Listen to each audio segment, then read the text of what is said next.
সকালে জলসা, সকালে জলসা। নমস্কার, শুভ সকাল। আরও একটা সুন্দর সকালে এসে উপস্থিত হয়েছি সকালের জলসায়। আপনারা দেখছেন চ্যানেল ভিশনের পর্দায় শামশের মল্লিক পরিচালিত এক জনপ্রিয় অনুষ্ঠান সকালের জলসা। আর আজকে রয়েছি আমি আপনাদের বন্ধু বাপ্পা। আমার সাথে রয়েছে একজন লেখক, বাচিক শিল্পী, অভিনেতা, সঞ্চালক, মানে সর্বগুণে পারদর্শী একজন শিল্পী। আমরা তার কাছ থেকে তার নাম শুনে নেব। দাদা, কি নাম আপনার? নমস্কার, আমার নাম বকুল সাহা চৌধুরী। আপনাকে আমাদের অনুষ্ঠানে স্বাগত জানাই। ধন্যবাদ। আপনি কোথা থেকে আসছেন? আমি এসেছি শুধু নর্থ বেঙ্গল থেকে, উত্তর দিনাজপুরে এক প্রত্যন্ত গ্রামের ছেলে আমি। আচ্ছা। ইটাহারে আমার বাড়ি, সেখান থেকেই আপনাদের এই অনুষ্ঠানে আসা। আপনি কি শোনাবেন আমাদের আজ? আমি প্রথমত আজকে আমার আবৃত্তির ডালি নিয়ে এসেছি আপনাদের এখানে। আচ্ছা। আমি আবৃত্তি শোনাবো। তার আগে নিজের সম্বন্ধে দু একটা কথা একটু জাস্ট বলে নেবো আর কি। একদম। আবৃত্তিটা আমি স্কুল লাইফ থেকে করতাম, তারপরে দীর্ঘ বিরতি, মানে যা হয় আর কি, বেকারত্বের যন্ত্রণা এবং সেই সঙ্গে সঙ্গে কর্মজীবনে সময় না পাওয়ার ফলে দীর্ঘদিন এটার চর্চা করা হয়নি। তো দীর্ঘ গ্যাপের পরে যখন আমি একটু সময় পাই, তখন আবার সেই পুরনো ফর্মে ফিরে যেতে চাইছি আর কি। সেই জন্যই বিভিন্ন মঞ্চে বলুন, বিভিন্ন অনুষ্ঠানে বলুন, সেখানে গিয়ে নিজের পারফরমেন্স সঙ্গে সঙ্গে একটু শেখানোর ইচ্ছে, ছোটোখাটো দু একটা বাচ্চাকে শেখাই, সেই উদ্দেশ্যে নিয়ে যতটুকুনি এগিয়ে যাওয়া যায় আর কি। তা আমি একটু যদি অনুমতি দেন তাহলে আমি বিশ্বকবি রবীন্দ্রনাথ ঠাকুরের একটা ছোট্ট কবিতা দিয়ে নিশ্চয়ই, অবশ্যই অনুষ্ঠান শুরু করতে চাই। বলুন। আমি প্রথম পরিবেশন করব কবিগুরু রবীন্দ্রনাথ ঠাকুরের খেয়া কাব্যগ্রন্থের অন্তর্গত কৃপণ কবিতার দিয়ে। কবিগুরুর কৃপণ আমি পরিবেশন করছি। আমি ভিক্ষা করে ফিরতেছিলাম গ্রামের পথে পথে, তুমি তখন চলেছিলে তোমার স্বর্ণরথে। অপূর্ব এক স্বপ্ন সম লাগতেছিল চক্ষে মম, কি বিচিত্র শোভা তার, কি বিচিত্র সাজ। আমি মনে ভাবতেছিলাম, এ কোন মহারাজ।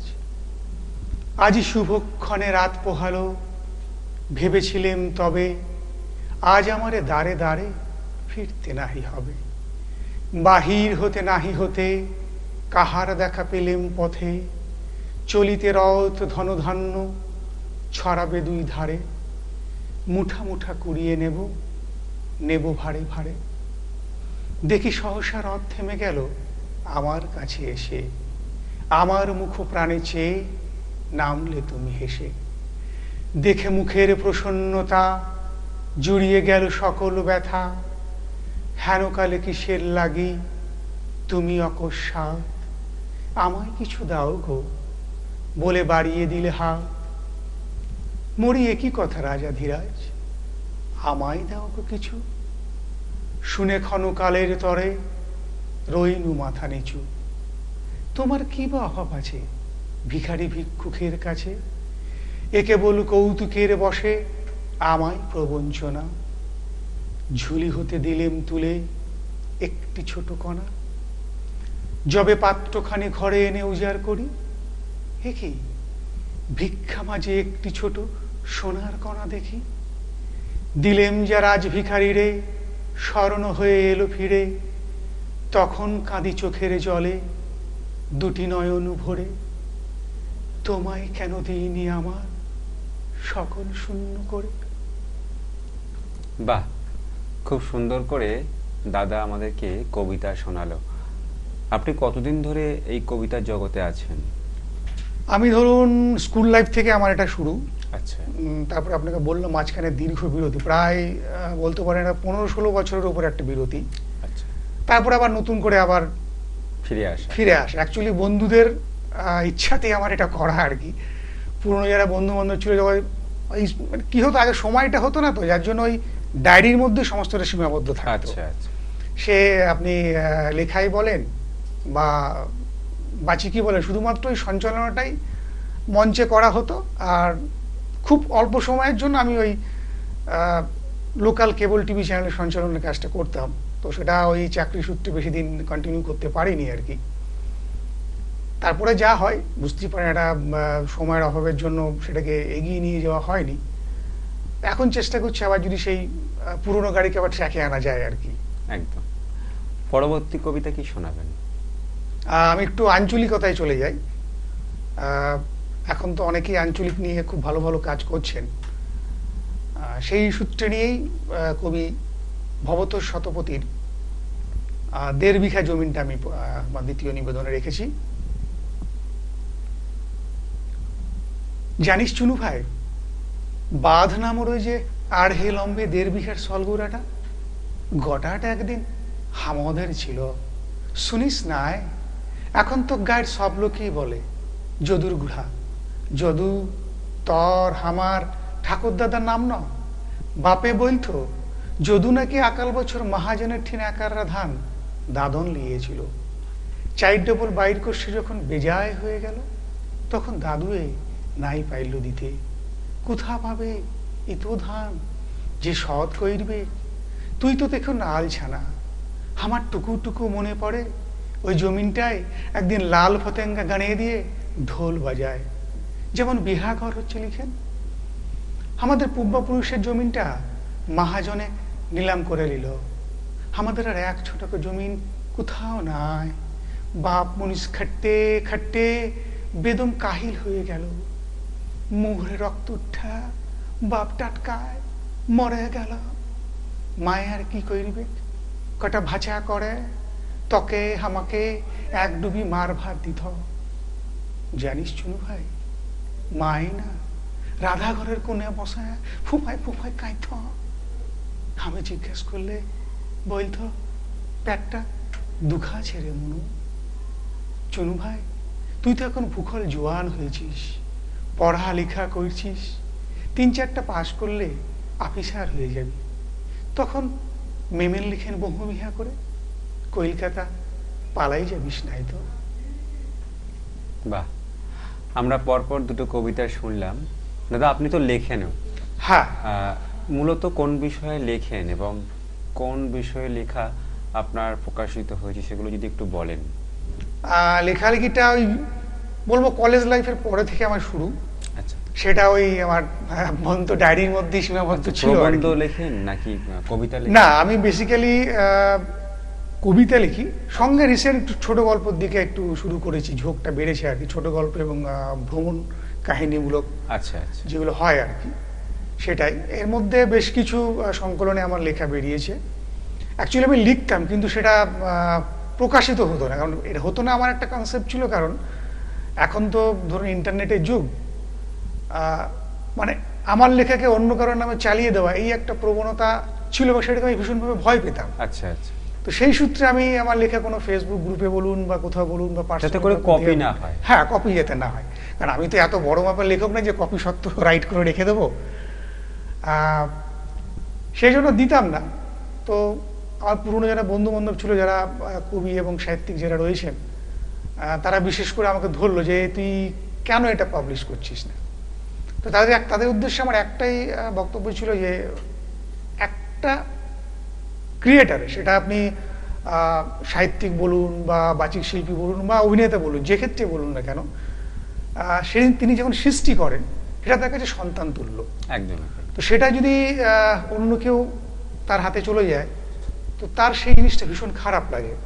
তো সেই জায়গা থেকেই আমি এটাকে কোনো সময় পাবলিশ করতে চাইতাম না বা ভুল হাতে দিতে চাইতাম না। সেই জন্য যখন তারা আমাকে ঠিকঠাক লোকের সঙ্গে যোগাযোগ করিয়ে দিল, তখন আমার লেখাগুলো ধীরে ধীরে পাবলিশ হতে চললো। এবং গত বছর বইমেলাতেও আমার একটি সংকলন বেরিয়েছে, এবং এবছরও একটা সংকলন বেরোনোর কথা, খুব সম্ভবত 28 তারিখ তার ডেট রয়েছে, সেখানেও একটা সংকলন গ্রন্থ বেরোবে, এবং সেখানে আমার লেখা একটি রয়েছে আর কি। আর আপনি যে বিষয়টা বললেন, অ্যাকচুয়ালি রোমান্টিসিজম না আমার সেভাবে আসে না। মানে প্রেমটা ঠিক আমি এখনো এক্সপ্রেস করে উঠতে পারিনি আর কি। যেটা লিখি খুব বাস্তববাদী লেখা, সমাজে যেগুলো ঘটে যাওয়া সেটার উপর ভিত্তি করে আমার লেখাগুলো দাঁড়িয়ে থাকে। এবং পাঠক পাঠিকারা সেগুলো হ্যাঁ, সেগুলো পড়ে। যেমন আমি স্বাধীনতার 75 বছর বলে, অ্যাকচুয়ালি এটা আমার লেখা স্বাধীনতার যখন 50 বছর হয় তখন, কিন্তু সেটা তখন আমি পাবলিশ করতে পারিনি। সেটা আমি এই 25 বছর পর, দেখুন সেই 50 বছরের সময় লেখা, সেটা আমি মানে সেই ক্রমশ অমৃত মহোৎসব, প্রকাশ্য আর কি। অমৃত মহোৎসবের সময় সে আমার এই কবিতাটা প্রকাশ পাচ্ছে, এবং সেটা পড়ে বহু মহলে খুব প্রশংসা পেয়েছি আমি, যে লেখাগুলো বা যে লাইনগুলো সেখানে আমি লিখেছি সেটা তাদের খুব মনের কথা।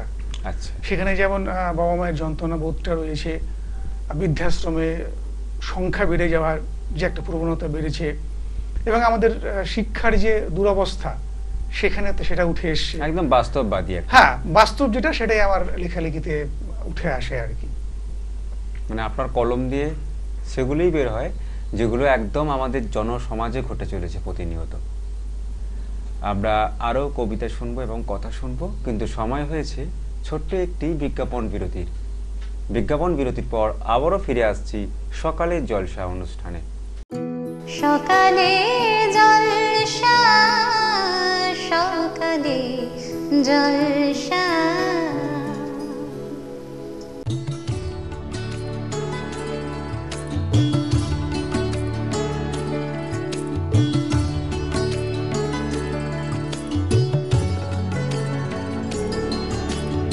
ড্রিমস এন্টারটেনমেন্ট প্রযোজিত, শামশের মল্লিক পরিচালিত এক নতুন মনোগ্রাহী অনুষ্ঠান আড্ডা জংশন। নাচ, গান, আবৃত্তি অথবা অঙ্কন, আপনার প্রতিভাকে তুলে ধরতে আড্ডা জংশন। অনুষ্ঠানে অংশগ্রহণ করতে যোগাযোগ করুন 9830567111 এই নাম্বারে।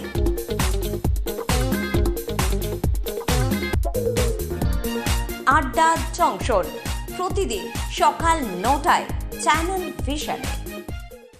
আজিয়ে প্রভাতে রবির কর, কেমনে পশিল প্রাণের পর, কেমনে পশিল গুহার আধারে প্রভাত পাখির গান। যদি তোর ডাক শুনে কেউ না আসে তবে একলা চলো রে, যদি তোর ডাক শুনে কেউ না আসে তবে একলা চলো রে। শীতের হাওয়ায় লাগলো নাচন আমলকির এই ডালে ডালে, পাতাগুলি ছড়িয়ে দিল ঝিরঝিরিয়ে তালে তালে। শত ফুল বিকশিত হোক, মনে মনে এই শুধুই চাওয়া। छोटी सी प्यारी सी नन्ही सी आई कोई परी, भोली सी न्यारी सी अच्छी सी आई कोई परी। তোমারেই যেন ভালোবাসিয়াছি শতরূপে শতবার, জনমে জনমে যুগে যুগে অনিবার।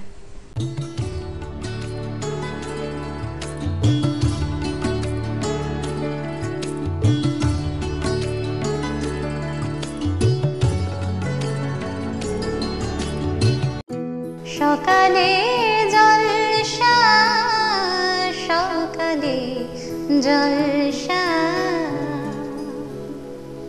ছোট্ট একটি বিজ্ঞাপন বিরতির পর আবারও ফিরে এলাম সকালের জলসা অনুষ্ঠানে আমাদের শিল্পী বন্ধুকে সাথে নিয়ে। আমরা দাদার কাছে চলে যাব, জানতে চাইবো দাদা আপনি তো কবিতা সঞ্চালনা এগুলো শেখান বা কুইজ নিয়ে অনুষ্ঠান করেন, এগুলো সম্বন্ধে যদি কিছু বলেন। হ্যাঁ, তুমি কুইজের প্রসঙ্গটা তুললে আমি সেই সূত্রে একটু বলি। অ্যাকচুয়ালি কুইজটা আমি ক্লাস 5 থেকে করি, যার জন্য এটা আমার রক্তের মধ্যে চলে এসছে। কোথাও কোনো কুইজের প্রোগ্রাম দেখলে আমি সেটা না দেখে বা না শুনে বা সেখানে কোনো না কোনোভাবে অংশগ্রহণ না করে আমি থাকতে পারি না।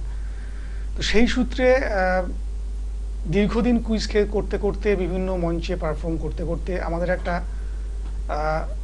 এমন ইচ্ছা জাগলো যে এটা নিয়ে যদি কিছু করা যায়, মানে সাংগঠনিকভাবে। তো সেই জন্য আমরা আমাদের ওখানে একটা কুইজ অ্যাসোসিয়েশন বলে একটা সংগঠন তৈরি করি, এবং সেখান থেকে বিভিন্ন স্কুলে আমরা সেখানে পারফর্ম করাই, ব্লক লেভেলে পারফর্ম করাই, এবং জেলা লেভেলে গিয়েও সেই ছেলেপেলেগুলোকে পারফর্ম করি, একটা উন্নততর জায়গার দেওয়ার চেষ্টা করছি। জানি না কতদূর সফল হতে পারবো, একটা প্রচেষ্টা আমরা শুরু করেছি। এই যে কুইজ করেন, কবিতা শেখান, আপনি লোকাল টিভি চ্যানেলে সঞ্চালনাও করেছেন, এর পাশাপাশি আপনার কর্মজগৎটা কি? আমি অ্যাকচুয়ালি দীর্ঘ বেকারত্বর পর মেডিকেল রিপ্রেজেন্টেটিভ জব করতাম। আচ্ছা। তো দীর্ঘ বেকারত্বর পর মেডিকেল রিপ্রেজেন্টেটিভ জব করতাম, মানে আমাদের যদি আমরা একটু পাতি বাংলায় বলি হয়তো বেচুবাবু বলা হতো। তো সেই জবটা এক সময় ট্রান্সফার হওয়াতে আমাকে ছেড়ে দিতে হয়, লিভ করতে হয় জবটা। তো তারপরে আমি কিছুটা সময় পাই, সেই সময়টাকে আমি আমার এই কালচারাল অ্যাক্টিভিটির মধ্যে দিয়ে এগিয়ে নিয়ে যাওয়ার চেষ্টা করি। তো সেই সূত্র ধরেই আমার একটা ছোট্ট অর্গানাইজেশন তৈরি করা, বনপুলক একাডেমি বলে। সেখানে আমরা যাবতীয় কিছু, শুধু আবৃত্তি বলবো না, সেখানে নাচ, গান, তবলা, গিটার এবং কুইজেরও একটা টেকনিক্যাল পার্ট সেখানে শেখানো হয়। সেটা নিয়েই বিগত ৩-৪ বছর ধরে কাজ করছি। ইচ্ছে আছে আগামী দিনে একটু আরেকটু বৃহত্তর করে এই নিয়ে কাজ করবার এবং নিজেকে আরেকটু উন্নত জায়গায় নিয়ে যাওয়ার। পরবর্তী কবিতা কি শোনাবেন? আমি পরবর্তীতে যাওয়ার আগে একটু প্রসঙ্গ একটা উল্লেখ করব, যেহেতু তুমি এই প্রসঙ্গটা তুললে আর কি। এই শেখানো পার্ট নিয়ে আমার মায়ের একটা কথা মনে পড়লো, কারণ আমার পরবর্তী নিবেদন আমার মায়ের জন্য রয়েছে আর কি। আচ্ছা। তো আমার মা বলতেন যে বাবা, জীবনে সবচেয়ে বড় দান হচ্ছে শিক্ষাদান, তার মতো বড় দান কিছু নেই। তো সেই কথাটা আমি খুব ছোটবেলায় বলতেন, যখন আমি স্কুল লাইফে ছিলাম। তো তখন তো কথাটা বুঝতাম না, তো এই মধ্য বয়সে এসে সেটার মানেটা এখন বুঝতে পারি। সেই জন্য চেষ্টা করি নিজে যতটা শিখেছি সেটা ছোটদের মধ্যে বা সমবয়সের মধ্যে যারা জিনিস শিখতে চান তাদের সঙ্গে এটাকে শেয়ার করার। কারণ শিক্ষা বা জ্ঞান যতটা শেয়ার করা যায়, যতটা বিলিয়ে দেওয়া যায়, ততই বাড়ে বলে আমারও ধারণা। এবং আমার সেই মায়ের নীতিকে আঁকড়ে ধরে আমি এটাকে আগামী দিনে আরও এগিয়ে নিয়ে যেতে চাই। তো সেই উদ্দেশ্যে এবার আমি পরিবেশন করব সমস্ত মাদের জন্য। এটি একটি ওপার বাংলার কবিতা, কবি আদিত্য অনিকের মিথ্যেবাদী মা। এতটা দিন পেরিয়ে আজও মায়ের জন্য কাঁদি, কারণ আমার মা যে ছিল ভীষণ মিথ্যাবাদী। বাবা যেদিন মারা গেল আমরা হলাম একা, সেদিন থেকে বাঁক নিয়েছে মায়ের কপাল রেখা। মা বলতো বাবা নাকি তারার ভিড়ে আছে, লেখাপড়া করি যদি নেমে আসবে কাছে। তারায় তারায় বাবা খুঁজি, তারার ছড়াছড়ি, আমার মায়ের মিথ্যে বলার প্রথম হাতে খড়ি।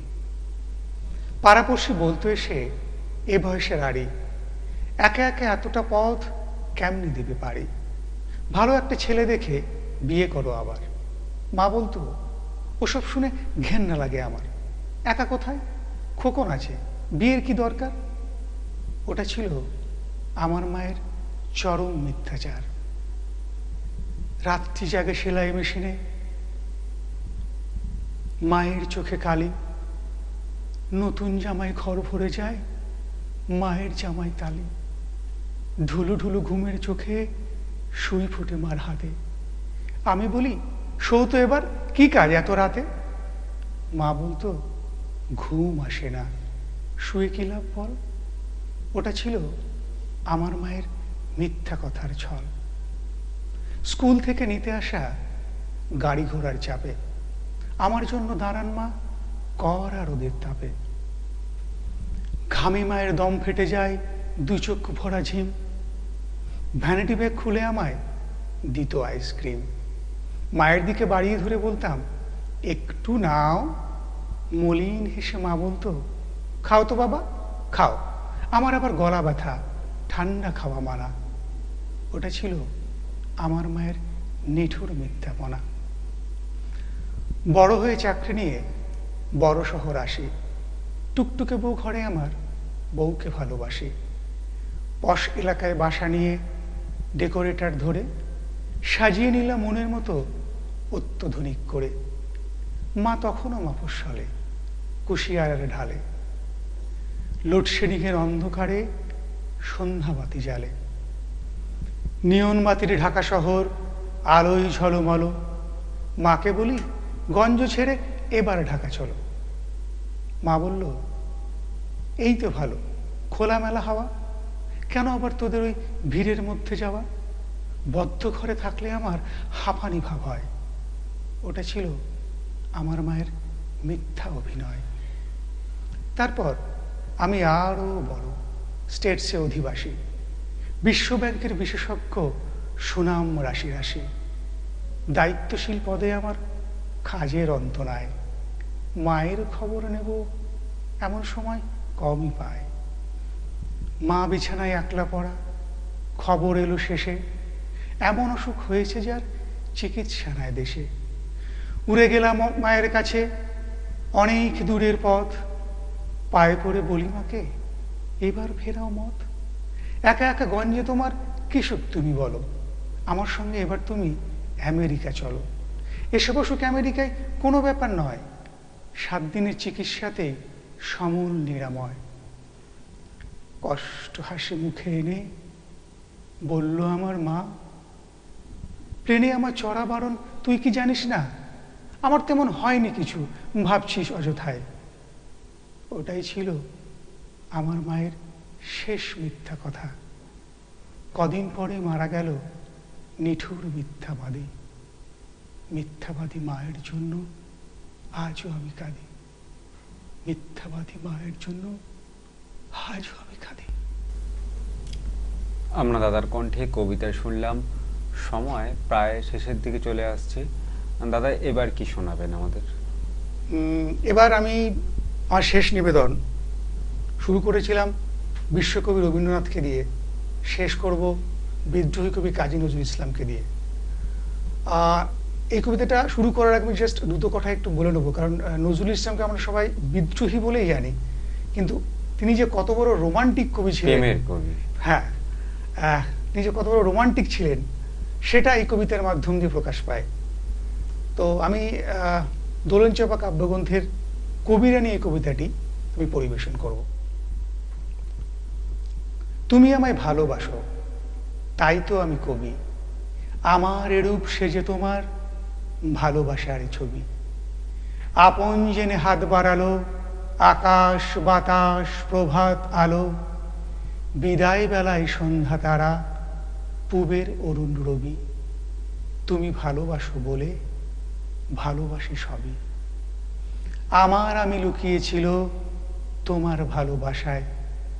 আমার আশা বাইরে এলো তোমার হঠাৎ আশায়। তুমি আমার মাঝে আসি অসিতে মোর বাজাও বাসি, আমার পূজার যা আয়োজন তোমার প্রাণের হবি। আমার বাণী জয় মাল্য রানী তোমার সবই, তুমি আমায় ভালোবাসো তাই তো আমি কবি, আমার এরূপ সেজে তোমার ভালোবাসার ছবি। বাহ বাহ, অত্যন্ত সুন্দর করে দাদা আমাদের পরপর বেশ কয়েকটি কবিতা শোনালো। ভীষণ ভালো লাগলো। দাদা আপনার কেমন লাগলো এখানে এসে? আমার ভীষণ ভালো লাগলো। সত্যি কথা বলতে কি, একদিন আমি তোমার ওই জায়গাটাই ছিলাম, আজকে এই চেয়ারটা আসতে পরে আমার একটু অন্যরকম ফিলিংস হচ্ছে, সেটা ভাষায় প্রকাশ করার নয়। অসংখ্য ধন্যবাদ চ্যানেল ভিশনকে আমার এই ক্ষুদ্র উপস্থাপন করার জন্য। অসংখ্য ধন্যবাদ আপনাকে আমাদের অনুষ্ঠানে আসার জন্য এবং আজকের দিনটাকে স্মরণীয় করে রাখার জন্য। আমাদের সকালের জলসার পক্ষ থেকে আপনার জন্য রয়েছে সার্টিফিকেট, রয়েছে গিফট কুপন, রয়েছে মেমেন্টো আপনার জন্য, আর রয়েছে কফি মগ। অনেক অনেক শুভেচ্ছা আর শুভকামনা আমাদের শিল্পী বন্ধুর জন্য। আমরা ধন্যবাদ জানাবো সমস্ত দর্শক বন্ধুদের যারা এতক্ষণ আমাদের সাথে এই অনুষ্ঠানে ছিলেন। সবাই খুব ভালো থাকবেন আর প্রতিদিন সকাল 7টায় দেখতে থাকবেন চ্যানেল ভিশনের পর্দায় সকালের জলসা। আজকের অনুষ্ঠান এই পর্যন্ত। নমস্কার। নমস্কার।